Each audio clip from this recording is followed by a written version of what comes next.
দর্শক, আমার জীবনে আমি কাউকে আঘাত করিনি, কিন্তু একজন মাদ্রাসা প্রিন্সিপালকে ঝাড়ু পেটা করেছি, কেননা তাকে জিনে ভূতে ধরছে।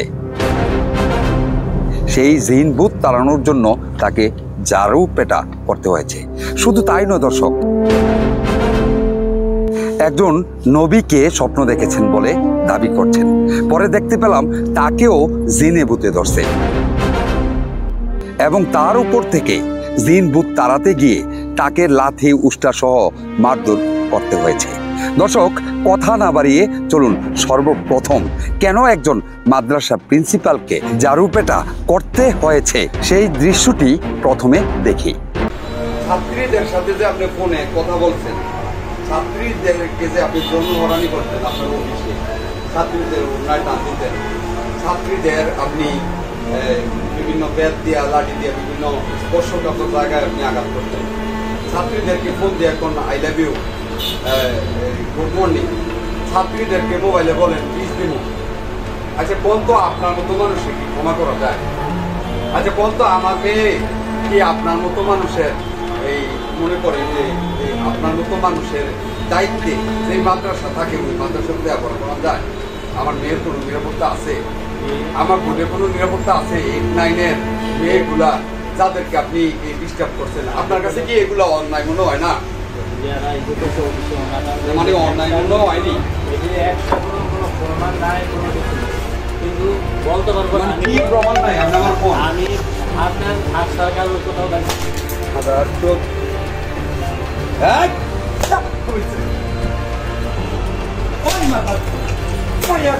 মায়া করে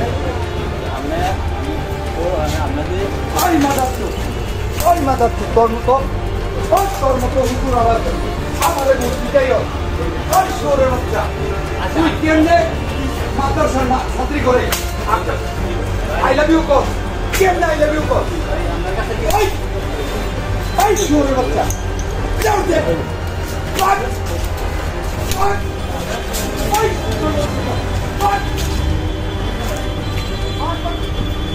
দর্শক, একটা ভাই তার বোনের সাথে তার শিক্ষক যদি এমন কর্ম করে থাকে তাহলে ওই ভাই কি করবেন? একজন বাবা যদি তার মেয়ের শিক্ষক তার সাথে এমন অপকর্মের প্রস্তাব দিয়ে থাকেন তাহলে ওই বাবা কি করবেন? আমি এই হুজুরকে ঝাড়ু পেটা করতে যেয়ে রাগান্বিত হয়ে শয়তানের ধোকায় পড়ে গালি দিয়েছিলাম। আসলে গালিগালাজ মনে হয় মানুষ এমন কিছু মানুষকেই করে যেই মানুষের কৃতকর্মই তাকে গালি খাওয়ার মতো যোগ্য উপযুক্ত গড়ে তোলে। আর আমার হিসেবে এই প্রিন্সিপাল তেমনই একজন মানুষ। চিন্তা করে দেখুন এই হুজুরকে কত বড় খারাপ জিন ভূতে ধরছে। চিন্তা করে দেখুন কত খারাপ জিন ভূতে ধরলে একটা মাদ্রাসার প্রধান শিক্ষক হওয়ার পরেও তিনি তার ছাত্রীদের সাথে এমন অপকর্ম করতে হয়েছে। শুধু তাই নয় দর্শক, এই প্রিন্সিপালের ছাত্রীদের সাথে মোবাইল ফোনে অপকর্মের একটি ভাইরাল কল রেকর্ড fbnews24.com এর হাতে চলে আসছে। সেই কল রেকর্ডটি দেখবেন একটু পরে। তার পূর্বে দর্শক, একটা মানুষ, তার মধ্যে একজন আলেম মানুষ, তার অন্যায় অপকর্মের চাক্ষুষ প্রমাণ থাকার পরেও তিনি বিষয়টিকে কিভাবে অস্বীকার করছেন। সর্বোপরি একটা বিষয় যে একটা মানুষ যদি অন্যায় করে তাহলে সে অনুশোচনায় ভোগে। আমি ন্যূনতম এই আলেমের চোখে, কথাবার্তায়, আচার আচরণে কোনো অনুশোচনাই দেখতে পাইনি। আর আমার হিসাবে অন্যায় করার পরে একটা মানুষের ভিতর ভুল স্বীকারোক্তি তৈরি না হওয়া, অনুশোচনা তৈরি না হওয়া মানুষ হইতে পারে না, তারা তো অমানুষ। চলুন দর্শক, এবার দেখি প্রিন্সিপাল তার বিরুদ্ধে রাতের রিপোর্ট হওয়ার পর সেই রিপোর্টকে কেটে ফেলার জন্য কিভাবে আমাকে কনভিন্স করার চেষ্টা করে। আর সেই চেষ্টা দেখেই আমি বুঝতে পারি এই হুজুর হলেও, আলেম হলেও তারে অনেক খারাপ জিনে ভূতে ধরছে। তার একটা চিকিৎসা করতে হবে, আর সেই চিকিৎসা একটাই আছে, সেটা হচ্ছে জোতা পেটা করা অথবা ঝাড়ু পেটা করা। আর আমি সেটাই করেছি। কিন্তু বুঝতেছি না, তোমার লোক দেখা করতে হয়েছে? কে আর কি হয়েছে কোন আপনি কোন আমার ছোট ভাই নামে তারা আছে, আমার নামও আছে। আমি এসে বড় ভাই দেখছি, আগেও দেখছি। আমি প্রথম মসজিদের না পরিচয় না, এটা আমরা একটু পার্সোনাল বই জানো আপনার লগে একটু কথাটা কইয়া যাই। আপনি যে আসলে কথা যেহেতু কইতেন চাইতেছেন, হ্যাঁ, আপনার ছোট ভাইয়ের নাম রাসেল, হ্যাঁ, আমার নামও রাসেল। তার মানে আপনি আমার ছোট ভাইয়ের মতো কইতেছেন। আমি নাকি বড় ভাই, কিন্তু হয়েছেন ছোট। আচ্ছা, এখন কি বলতে চাইতেছেন আপনি বলেন। আমি কি বলতে চাইতেছি, এখন এটা তো আপনি বুঝতে পারছেন যে এটা সম্পূর্ণ একটা ইয়া করছে, যাই কারণে ভিডিও চাইনা দিচ্ছেন, তো অনেক কেমনে এটা সব করা যায়। সব কি করতাম আপনি বলেন না। আমি আপনার সাথে কথা বলছি না, রাতে কথা বললেই তো ছাড়ছি। এরপরে হ্যাঁ দেখা করবেন কইছেন। দেখা করার মানে হইছে যারা অন্যায়কারী তারা আমাকে কনভিন্স করার চেষ্টা করবে, এটা হচ্ছে দেখা করার মানে, আমি যেটা বুঝি আর কি। আর আরেকটা বিষয় হচ্ছে এই আপনার এই অডিও রেকর্ড মানে কল রেকর্ডগুলো থাকার পরও আপনি অস্বীকার করছেন। কারণ হচ্ছে আমি অস্বীকার কিন্তু একটা মানুষ শুনেন, আপনার সাথে ফোনে কথা কইয়া আমি আবার মনে মনে চিন্তা করছি যে লোকটা যদি কিছু টেয়া দেয় রাতে, ওই কিছু টেয়া পয়সা যদি আমার দেয় বিকাশ এই মুহূর্তে, তাহলে আমি রিপোর্টটা পরে হিসাব কিতাবই করবো। মানে আমার লোকে ফোনে কথা কর পরেই ওনার মোবাইল বন্ধ, পরে 2-3 ঘন্টা ফোন দিছি আমি আর করতে টেয়া পাবো না। আমি তো কইছি ওই যে অনেক টেয়া পয়সা দিবেন কিছু, এখন তো আমি দিমু মানে আমি যে বড় তা না, গরিব মানুষ হিসেবে। আরে কি দিবেন দেন না, এখন তো আমি তো আইছি মানে কি মানে কিভাবে কি করতে পারবেন এই দেখো না কেন, মানে আপনারা তো সবাই মানে আমি তো আইছি খালি অনেক 4 দিন দিলাম আমি দিমু অনেক 4 টাকা দিছেন নাকি মনে করেন চাই কেন অনেক কি করুন যাই আপনি মনে করেন এই যে টাকাটা দিছেন আপনি আমারে, এটা কি ন্যায়? কোনো দাবি নেই না, দাবি নাই, ঠিক আছে। এটা কি জন্য দিছেন? একটা অন্যায়কে ডাকার জন্য দিছেন না, এটা ঘোষ দিছেন আপনি আমার না ঘোষ না। তো এটা কি কিছু সময় হয় না অন্যায় কিছু না, অনেক সময় দেখা গেছে একটা মানুষের মিথ্যা ইয়া দিয়া তারপরে দুনিয়ার টাকাটা নিলাম আমি আপনার এই 1000 টাকা ঘোষের আমি নিলাম। এখন মনে করেন ছাত্রীদের সাথে যে আপনি ফোনে কথা বলছেন, ছাত্রীদেরকে যে আপনি যৌন হয়রানি করতেন আপনার অফিসে, ছাত্রীদের ওড়নায় টান দিতেন, ছাত্রীদের আপনি বিভিন্ন ব্যাট দিয়া লাঠি দিয়া বিভিন্ন স্পর্শকাতর জায়গায় আপনি আঘাত করতেন, ছাত্রীদেরকে ফোন দিয়ে কোন I love you, good morning, ছাত্রীদেরকে মোবাইলে বলেন কিস দিমু। আচ্ছা কোন তো আপনার মতো মানুষে কি ক্ষমা করা যায়? আচ্ছা কোন তো আমার মেয়ে কি আপনার মতো মানুষের এই মনে করেন যে এই আপনার মতো মানুষের দায়িত্বে যেই মাদ্রাসা থাকে ওই মাদ্রাসাতে লেখাপড়া করান যায়? আমার মেয়ের কোনো নিরাপত্তা আছে? আমার বোনের কোনো নিরাপত্তা আছে? 8-9-এর মেয়েগুলা যাদেরকে আপনি এই ডিস্টার্ব করছেন, আপনার কাছে কি এগুলো অন্যায় মনে হয় না? মানে অন্যায় মনে হয়নি, একটা কোনো প্রমাণ নাই, কোনো কিছু নাই, কিন্তু তুই কেমন কেমন মাদ্রাসার পরিচালক, ওই ছাত্রী করে কুপ্রস্তাব দেয়, তুই কেমন হুজুর ওই কুপ্রস্তাব দেয়, ওই দেউর দে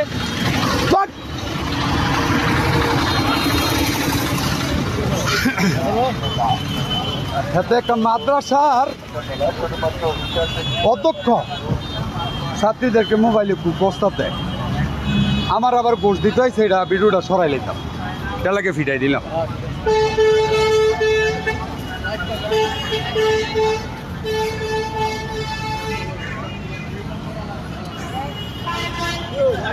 ছোট্ট হুজুর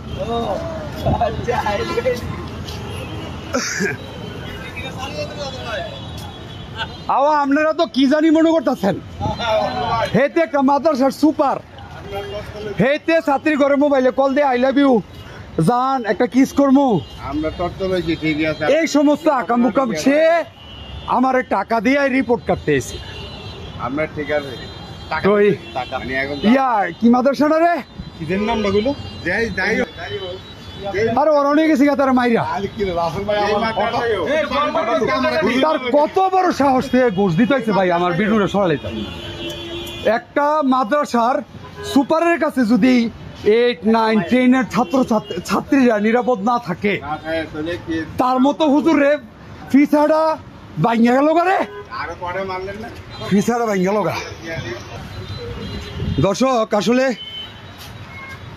এই সমস্ত পদার্থের কারণে আমাদের দেশের সকল মাদ্রাসার বদনাম হয়। তাদেরকে আপনারা চিনে রাখবেন আর এই সমস্ত মানুষকে দেশান্তর করবেন। তাদের কাছে আমাদের মা বোনেদের, আমাদের ছোট বাচ্চাদের কোনো নিরাপত্তা নাই। আর কোনোদিন এই ভণ্ডামি আর কোনোদিন এই ভণ্ডামি করবেন না। যান, দৌড়, দৌড়। মাইক্রোফোনটা দিয়ে দেন। তুই আল্লাহ রসুলকে নিয়ে এত বড় স্পর্ধা। এই যা, যা। আল্লাহ রসুলকে নিয়ে এত বড় স্পর্ধা, তুই আল্লাহ রসুলকে যা, যা। যা, তুই তো আল্লাহ রসুলকে নিয়ে মিথ্যা কথা বলা খারাপ করছিস। আমরা যা। সময়টা লস করছে। দাদারে, আর কখনো যদি এমন কথা শুনি খুব খারাপ হইব। বন্ডামি শুরু করছো না ফেসবুক ইউটিউবে ভাইরাল হওয়ার চিন্তা ভাবনা করছো। যা দাও আই কথা আমার একটা আধা ঘন্টা সময় নষ্ট করছো। দাও যা।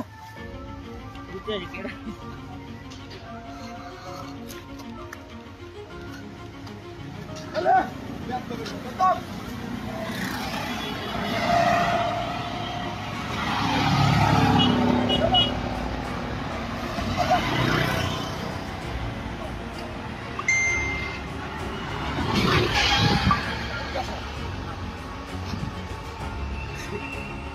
ওনাকে আঘাত করা দরকার, এই সমস্ত মানুষকে পেটানো দরকার। কত বড় স্পর্ধা, শুধুমাত্র ভাইরাল হওয়া ছাড়া আর কোনো কারণেই হইতে পারে না। 1.5 বছর ধরে স্বপ্ন দেখছে, অথচ একটা স্বপ্নের ঘটনা বলতে পারে না। কত বড় মিথ্যুক সে। আল্লাহ সাল্লাল্লাহু আলাইহি ওয়াসাল্লামকে নিয়ে মিথ্যা কথা বলে। জিনে ধরলে বা ভূতে ধরলে একজন মানুষের মধ্যে কি কি লক্ষণ দেখা যায়? দর্শক, আপনার কি মনে হয় কোনো মানুষকে জিনে বা ভূতে ধরেছে অথবা তার উপরে কালো জাদুর প্রভাব পড়েছে? এই সমস্যাগুলো বুঝতে হলে কি কি লক্ষণ থাকতে পারে?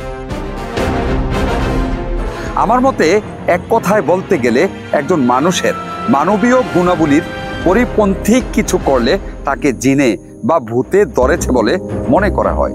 দর্শক, যদি তাই হয় তাহলে অনেক ধরনের জিন বা ভূত বিভিন্ন ধরনের মানুষের উপর বিভিন্ন স্বার্থে আক্রমণ করে থাকে। আর এই হিসেবে চিন্তা করলে এই পৃথিবীতে আমি সহ প্রায় সকল মানুষকেই জিনে ভূতে ধরেছে বলে আমার মনে হচ্ছে। আধুনিক এই বিশ্বে সকল ধরনের আধুনিক চিকিৎসা আবিষ্কার হলেও আজ পর্যন্ত জিনে বা ভূতে ধরার কোনো বৈজ্ঞানিক চিকিৎসা আবিষ্কৃত হয়নি। তবে ছোটবেলা থেকে দেখে আসছি বিভিন্ন হুজুর, কবিরাজ, আলেম ওলামারা এই ধরনের চিকিৎসা করে থাকেন। তাদের কাছ থেকে শিখেছি যে জিনে ধরা লোকদের চিকিৎসার জন্য সরিষার তেল, শুকনা মরিচ, ঝাড়ু এবং জোতা লাগে। কবিরাজ নাকে সরিষার তেল দিয়ে বাম হাতের কনিষ্ঠ আঙ্গুলে প্রচণ্ড চাপ প্রয়োগ করে ব্যথা দিয়ে জিজ্ঞেস করেন, তোমার সাথে আর কে কে আছে? জিনে আক্রান্ত রোগীটি বলে, আমার সাথে 5 জন আছে। তাদের নাম আব্দুল করিম, আব্দুল রহিম ইত্যাদি।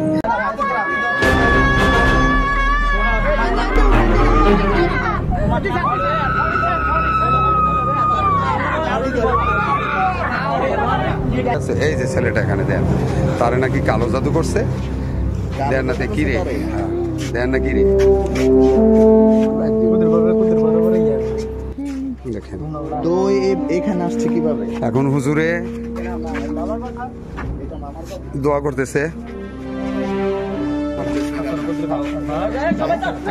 সবাই সরেন, দেন কি কাছে আরে কি রে না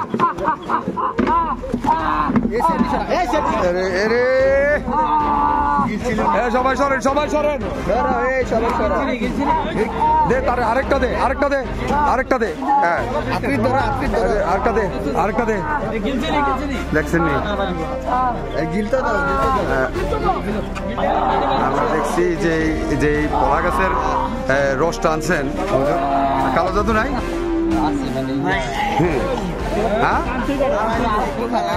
পালা দিছে, আরো আনতেইব। ছেলেটার এই অবস্থা, মায়েরারে খাওয়াইলে তো জানি কি জানি হয়। এ হচ্ছে আসলে কালো জাদুর চিকিৎসা। হ্যাঁ। এরপর জিন যেতে না চাইলে জারু পেটা করেন, পরে জিন যেতে রাজি হলে তাকে জোতা কামড় দিয়ে বিদায় নিতে বলা হয়। মূলত জিনে বা ভূতে ধরা মানুষকে চিকিৎসা করতে গেলে জারু বা জোতা পেটা করতে হয়। দর্শক, অন্যান্য মানুষের মতো আমাকেও কিছুদিন পর পর জিনে বা ভূতে ধরে।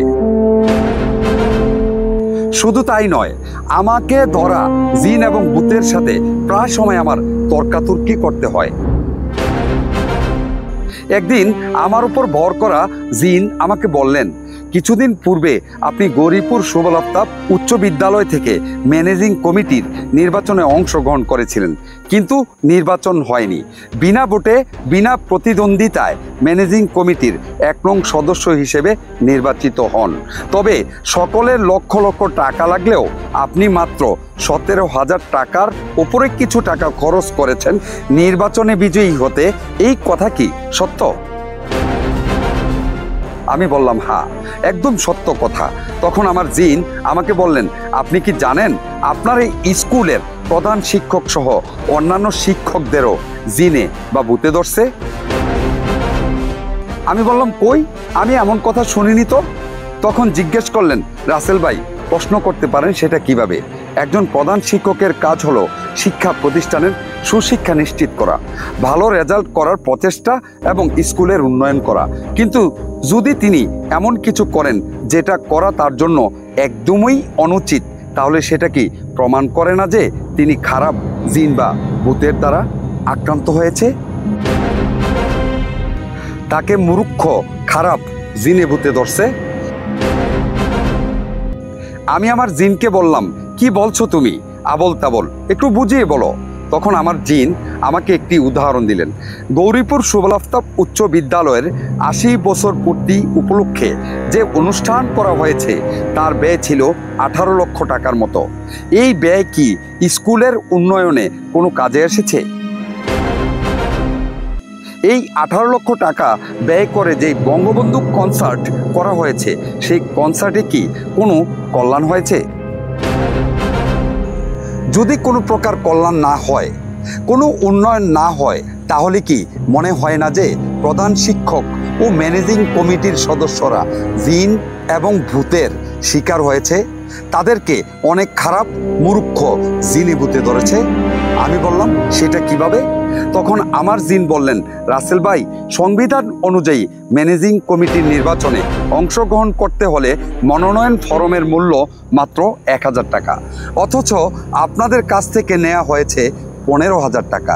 যেই শিক্ষা প্রতিষ্ঠানের প্রধান শিক্ষক এবং সাবেক ম্যানেজিং কমিটির সদস্যরা 1000 টাকার পণ্য 15,000 টাকায় বিক্রয় করতে পারেন, তাদের মতো দুর্নীতিবাজদের কি আপনি দুর্নীতির কাতারে দাঁড় করাবেন না?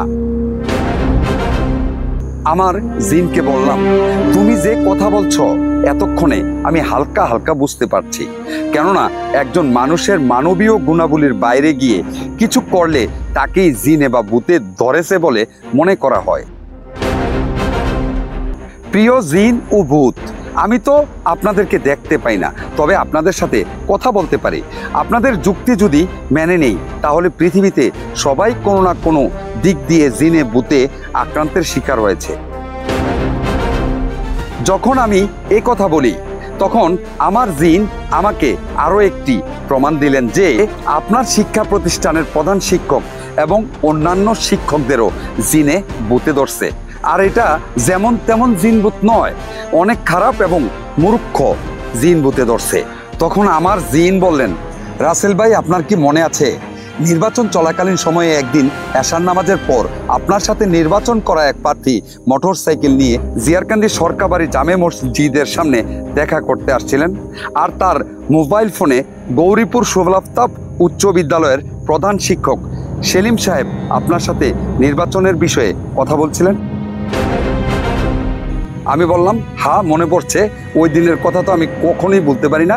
ওই দিন আমি অনেক মাইন্ড করেছি, কারণ প্রধান শিক্ষক সাহেবের কাছে আমার ব্যক্তিগত মোবাইল নাম্বার থাকলেও তিনি আমাকে আমার মোবাইলে কল না দিয়ে ওই প্রার্থীর মোবাইলে কল দিয়েছেন।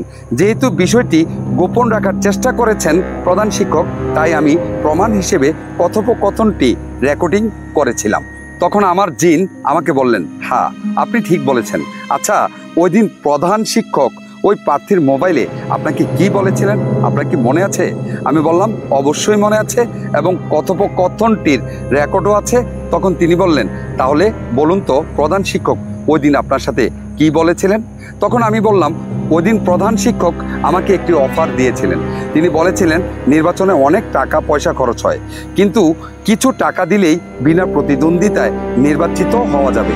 আমি বললাম কত টাকা লাগবে? এতটুকু বলার পরেই আমার জিন আমাকে থামিয়ে দিলেন এবং বললেন, আর বলতে হবে না, আপনার কাছে ওই ঘটনার ভয়েস রেকর্ড আছে, সেটা আমাকে শোনান। আচ্ছা,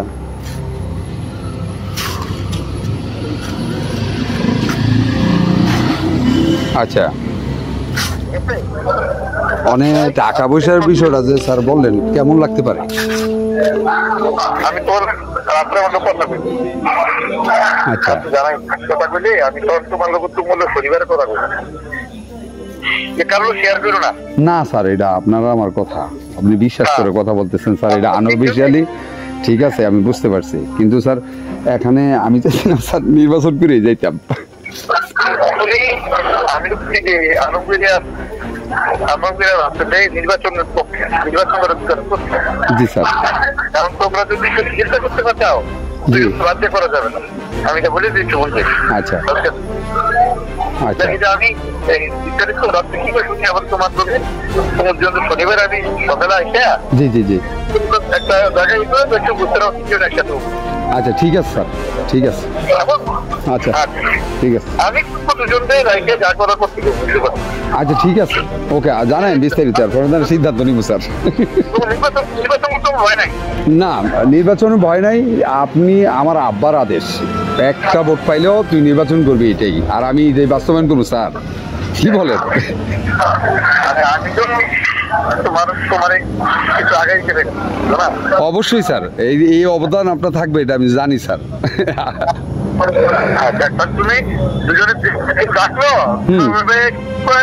যাই হোক শুনবা শুনবা বাচ্চা ডিসিশন নিবে না। জি জি জি, এই কথা কেমন সরকারের কথা কবে? আচ্ছা ঠিক আছে, ঠিক আছে, ওকে ওকে, আসসালামু আলাইকুম। ভয়েস রেকর্ড শোনানোর পর আমার জিন বললেন, রাসেল ভাই চিন্তা করে দেখুন তো, যেখানে সংবিধান বলে ম্যানেজিং কমিটির নির্বাচনের মাধ্যমে সদস্য নির্বাচন করা হবে, সেখানে প্রধান শিক্ষক বলছেন নির্বাচন করা লাগবে না এবং অবৈধ টাকা লেনদেনের প্রস্তাব দিচ্ছেন। এবার ভাবুন তো, তিনি একজন শিক্ষক হিসেবে শিক্ষকের বৈশিষ্ট্য সমূহের মধ্যে আছেন নাকি বাইরে চলে গেছেন? আমি বললাম বাইরে চলে গেছেন। তখন তিনি বললেন, এটাই প্রমাণ করে যে আমাদের প্রধান শিক্ষককে খারাপ মূর্খ জিনে বা ভূতে ধরছে। কারণ ওনার অনুপস্থিতিতে আপনারা ওই দিন অভিযোগ উঠাইছেন এবং এখানে অনেকেই আছেন, যেমন আপনি ছিলেন, আপনারা এখানে অনেকেই ছিলেন যারা অনাস্থা চাইছেন, আপনার উপর আস্থা নাই তাদের। তাহলে এই বিষয়টা কি আসলে মিট করে গেছেন আপনারা, মানে সবাই মিট হয়ে গেছেন স্যারের সাথে, এখন কেন কথা বলছেন না? বলতে আমি বলি এখানে এলাকা যেহেতু আমাদের শিক্ষক যারা আছেন চাকরি করি সবাই, আমার স্কুলটা এই এলাকা এবং আপনাদের যারা আছেন এই স্কুলটা যাতে স্মুথলি চলে, সেটার জন্য এলাকার গণ্যমান্য ব্যক্তিবর্গ হয়তো আইয়া আছে, আমি ছিলাম না, ওনাদেরকে কীভাবে কী বলছে এটা তো আমি জানি না, আমাকে ওনার ফোন দিয়ে উনি আমার বলছে আপনি স্কুলে আসেন, তার স্কুল করেন, দেখ আমি স্কুলে আসি। কি ম্যাডাম এখন কিছু বলেন অনার্সের ব্যাপারে? দীর্ঘদিন স্যারের সাথে কাজ করছি, বিভিন্ন বিষয়ে হয়তো স্যারের সাথে আমাদের মতামতের পার্থক্য ছিল, সেই ক্ষোভ থেকে আমরা বলছি। আবার এলাকার লোক আসছে, নেতা কর্মীরা স্যারের চাইছে। তার মানে স্যারের ব্যাপারে যে আপনারা বিভিন্ন অভিযোগ উঠেছেন এগুলোকে মিথ্যা হবে কেন? তাইলে আপনারা কি মিট হয়ে গেছেন? মানে মেন বিষয়টা হচ্ছে, আমি কি এটা বুঝে নিব যে আপনারা স্যারের যদি দুর্নীতি করে থাকে, দুর্নীতির ভাগটাক নিয়ে আপনারা পয়সা গেছেন, তাহলে কারণটা কি? ওই দিন বড় বড় করে কথা বললেন, আপনি তো লাইভে এসে গালি দিছেন। হ্যাঁ, এখন বলেন, শুনতে চাই, আমি শুনতে চাই, এটা জানতে চাই।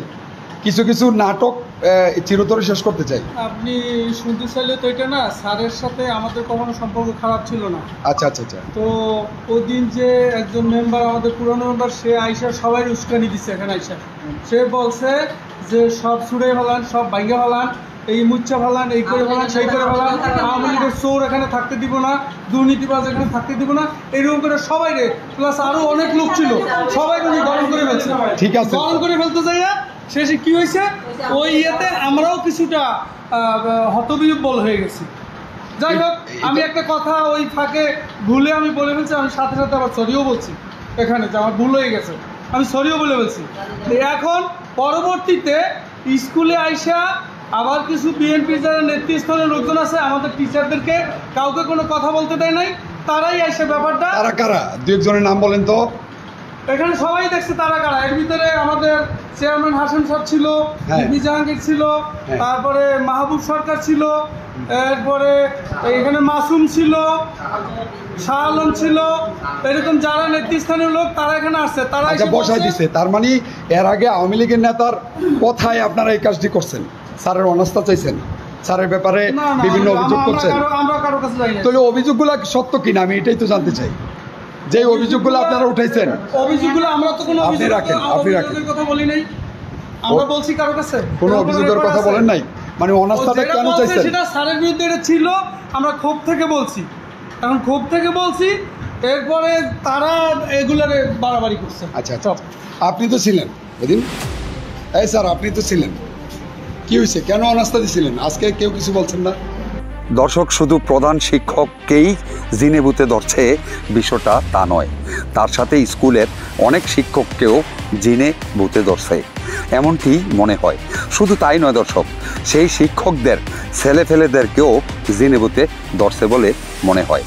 সৃষ্টিকর্তা পবিত্র কোরআনে বলেন, আমি জিন এবং মানুষকে সৃষ্টি করেছি শুধুমাত্র আমার ইবাদত করার জন্যে। তিনি পবিত্র কোরআনের অন্য আয়াতে বলেছেন, আমি কিছু সংখ্যক জিন এবং কিছু সংখ্যক মানুষকে সৃষ্টি করেছি, তৈরি করেছি জাহান্নামের জন্য। আমি তাদেরকে চক্ষু দিয়েছি, তার দ্বারা তারা দেখে না। আমি তাদেরকে কান দিয়েছি, তার দ্বারা তারা শোনে না। আমি তাদেরকে অন্তর দিয়েছি, তার দ্বারা তারা বিবেক বিবেচনা করে না। তারাই চতুষ্পদ জন্তু, বরং তার চেয়েও নিকৃষ্টতর প্রাণী। দর্শক, যেহেতু পরকালে জিন এবং মানুষেরই হাসর হবে, সেহেতু মানুষের মধ্যে যেমন ভালো এবং মন্দ মানুষ আছে, ঠিক একইভাবে জিনদের মধ্যেও ভালো এবং মন্দ জিন আছে। যারা খারাপ জিন, তারা খারাপ মানুষের উপরে ভর করে বিভিন্ন অপকর্ম ঘটায়, আর যারা ভালো জিন, তারা বিভিন্ন ভালো মানুষের উপর ভর করে তাদের দ্বারা বিভিন্ন ভালো কাজ করায়। দর্শক, সর্বশেষ একটি কথা, যদি সৃষ্টিকর্তা চাইতেন আমাদের দেশে, আমাদের সমাজে ঘটে যাওয়া কোনো ঘটনার বিষয়ে আমরা প্রতিবাদ না করি, তাহলে তিনি আমাদেরকে যৌক্তিক তর্ক করার, প্রতিবাদ করার, জনগণের কল্যাণে, মানুষের কল্যাণে সত্য প্রকাশে বিভিন্ন তথ্য আপথ্য সংগ্রহ করার অধিকার বা সামর্থ্যই দান করতেন না। বিভিন্ন দুর্নীতিবাজ, জুলুমবাজ, অন্যায় অপকর্মকারীদের কাছ থেকে যখন সত্য জানার জন্য বিভিন্ন প্রশ্ন করা হয়ে থাকে, তখনই তারা মারতে উদ্যত হয়, গালিগালাজ করে, হুমকি দমকি দিয়ে চুপ করিয়ে দেয়। কিন্তু আমরা আর চুপ থাকবো না। এতদিন FBnews24.com একা সত্য প্রকাশে প্রশ্ন করেছেন, এখন আপনারা সহ হাজারো মানুষ প্রশ্ন করবেন। তো দর্শক, আপনার মোবাইল হাতে তুলে নিন, আর যদি আপনার আশেপাশে কোনো দুর্নীতিবাজ, অন্যায় অপকর্মকারী, দখলবাজ, যাদেরকে আপনার মনে হয় খারাপ জিনে ভূতে ধরছে, তাদের জিনে ভূতে আক্রান্ত হওয়ার ফলে বিভিন্ন অন্যায় অপকর্ম তারা করেই যাচ্ছেন, তাদেরকে রেকর্ড করুন এবং ভিডিওটি পাঠিয়ে দিন আমাদের কাছে। আমরা আমাদের চ্যানেলে আপনার ভিডিওটি তুলে ধরব। উঠাও ফোন, উঠাও সওয়াল। হাসি দিলেন কেন? পারতাম না, তাহলে আপনারা যদি মিল্লা দিলা থাকেন, বাপ পুতের আর সবাই যদি মনে করেন শিক্ষক, প্রধান শিক্ষক, তিনি মিল্লা যদি দুর্নীতি করেন, ছাত্রগ